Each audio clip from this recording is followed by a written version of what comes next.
Hi, well thanks for joining us again. I got a great video for you today. I want to go over a common problem I've been seeing off and on with some clients or patients or people doing lunges in general. When you have hip weakness, it can translate to a lot of different problems.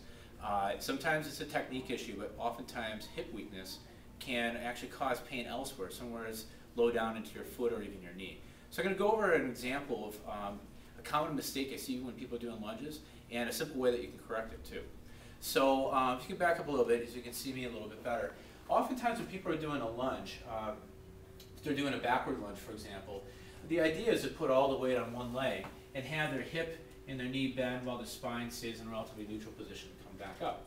A common mistake I see, however, is in translating a lot of the weight onto the back leg. And what this can do is this can put a disproportionate amount of stress on the front of the back foot as well as onto the front of the back knee. The common complaint is having knee pain or having foot pain on the opposite leg, the leg you're really even not supposed to be working.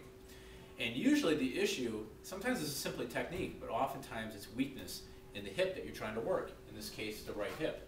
So if there's a lot of weakness, usually they'll translate weight off that leg and onto the back leg. So here's a quick solution to that. Go over to the rack here. A lot of times the weight of someone's own body is a little bit too much, so a way that you can take some weight off their body and make the exercise a little bit more manageable for them is to have something to hold on to. A band is great because it still requires you to have to balance, but it does give you some weighted assistance. So if you can take a side shot from over here, you can see that. So what we often see is that once we get somebody something to hold on to and we cue them on the right technique, they're able to come down into the right position. The band is able to manage their weight so that they're not lifting the entire body weight, but a fraction of it. Usually their proper awareness of technique, once you teach them what to do, they're able to do it correctly and they're not putting a lot of stress on the back foot and the knee causing a problem. So coming over here, that's really a key example of having weakness in one leg, especially in the hip, can translate to pain or problems in the foot or the knee below on the opposite side. So some key things in summary. Proper lunge technique is critical, making sure that you're driving with your hip, especially pushing through your heels so your hamstrings and your glutes are doing a lot of the effort.